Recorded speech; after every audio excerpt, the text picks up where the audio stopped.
اوس پیغمبر ته الله نصیحت کوي چې پیغمبره خلق بتا تنګي قسمه قسم خبري وکي تخبل کار کوه ځکه چې دعوت نه اوچت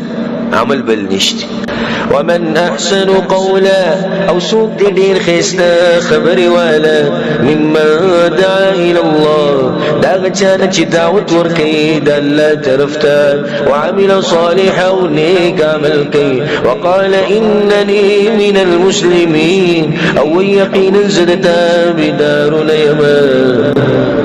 دنه چې د سوق خسته خبر ولا تاسو لیدلې نه دا فضیلت دې چې الله بیان کو د الداعي الى الله کوم سره چې الله طرف ته دعوت ورکړي کوم سره چې دین طرف ته دعوت ورکړي الله د دې سره چې کوم خبرې دینه خسته خبرې دي چې خبرې نشته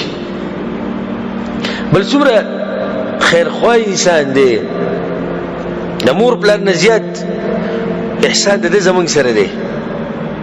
هغه دا چې د سره غم زمونږ د مور پلان سره اکثر غم زمونږ د دنیا دی